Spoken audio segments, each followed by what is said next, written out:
Baik, assalamualaikum warahmatullahi wabarakatuh. Alhamdulillahirabbil alamin wa bihi nasta'inu ala umuri dunya waddin. Asyhadu an la ilaha illallah wahdahu la syarikalah wa asyhadu anna Muhammadan abduhu wa rasuluh la nabiyya ba'dah. Amma ba'd. Puji beserta syukur, mari sama-sama kita limpahkan kepada kehadirat Allah Subhanahu wa taala, yang mana oleh Allah yang telah memberikan kita sehat pikiran sehingga kita dapat mengikuti pelajaran pada hari ini dengan secara daring. Kami dari kelompok 7 ingin mempresentasikan hasil kerja kami berjudul Teknik Penerjemahan sebagai Penjabaran Prosedur Ekuivalensi. Anggota terdiri dari saya, yaitu Azana Fazila, dan kawan saya Aranisa Khairani. Yang pertama, latar belakang masalah dari teknik penjabaran sebagai prosedur ekuivalensi. Penerjemahan merupakan proses kompleks yang tidak sekedar mengalihkan kata dari satu bahasa ke bahasa lain, tetapi juga mempertahankan makna dan fungsi komunikatif dalam konteks yang berbeda.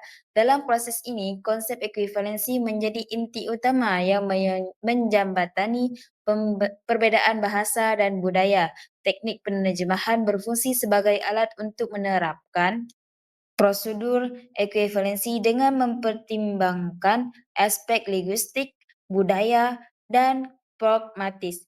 Keberhasilan penerjemahan tidak hanya bergantung pada pemilihan teknik yang tepat, tetapi juga pada pemilihan pada pemahaman mendalam tentang hubungan antar bahasa sumber dan bahasa target. Kemudian rumus masalah. Yang pertama itu apa pengertian dari teknik penerjemahan sebagai penjabaran prosedur ekuivalensi. Yang kedua, bagaimana yang dimaksud dengan prosedur ekuivalensi. Dan yang ketiga, bagaimana yang dimaksud dengan teknik korespondensi. Yang keempat, bagaimana yang dimaksud dengan teknik deskripsi. Dan yang terakhir, bagaimana yang dimaksud dengan teknik integrasi. Tujuan dari masalah tersebut yaitu untuk mengetahui pengertian dari teknik penerjemahan sebagai penjabaran prosedur ekuivalensi, mengetahui pengertian dari prosedur ekuivalensi, mengetahui nas sumber dan nas penerima dari teknik korespondensi, dan keempat, mengetahui nas sumber dan nas penerima dari teknik deskripsi, dan yang terakhir itu mengetahui nas sumber dan nas penerima dari teknik integrasi. Selanjutnya yaitu pembahasan. Penerjemahan merupakan proses mengalihkan pesan dari satu bahasa ke bahasa lain dengan mempertahankan makna dan nuansa asli.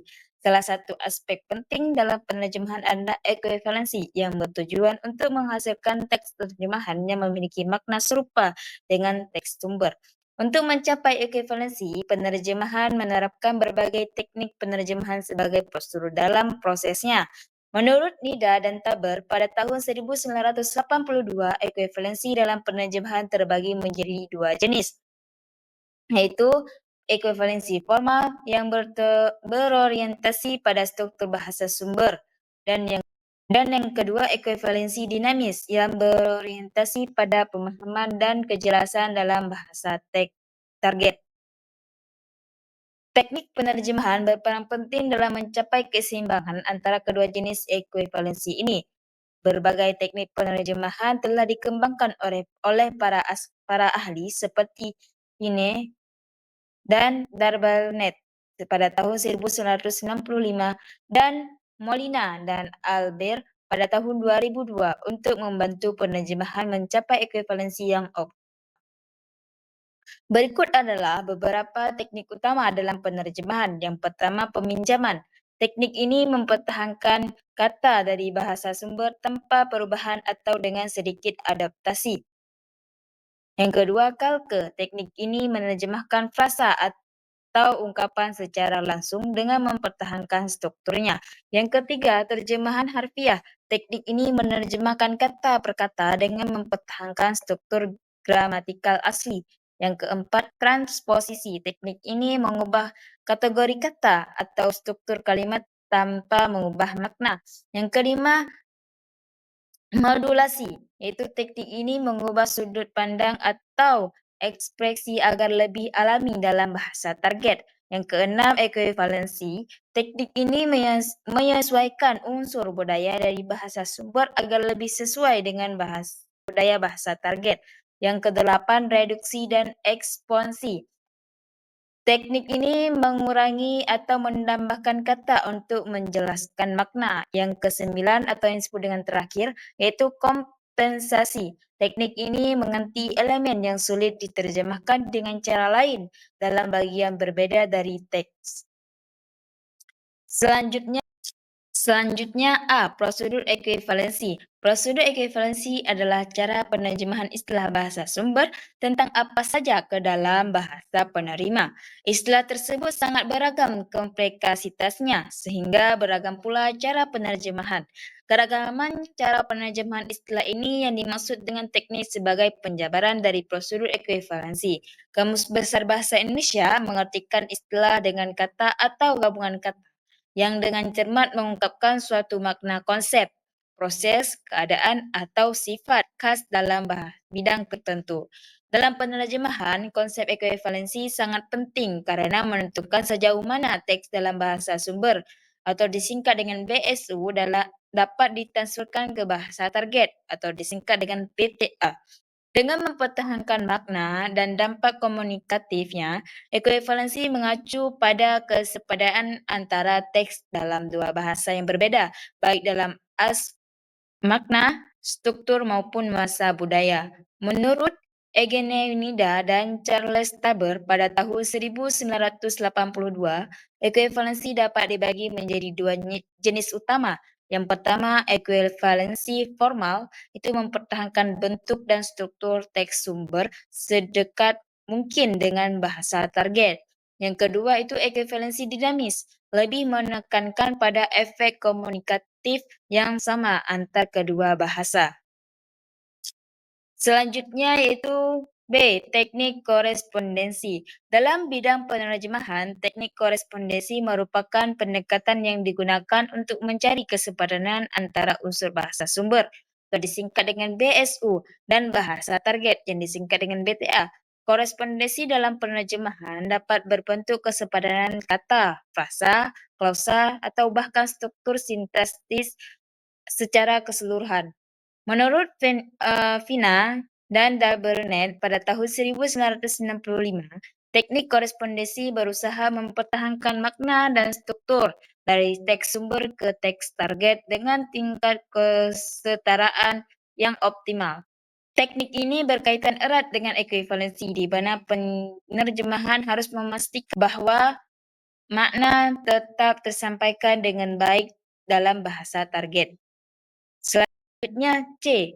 Teknik deskripsi. Teknik deskripsi dalam penerjemahan adalah metode yang digunakan untuk menjelaskan suatu istilah atau konsep dalam bahasa sumber yang disingkat dengan BSU dengan memberikan penjelasan yang lebih luas dalam bahasa target yang disingkat dengan BTA.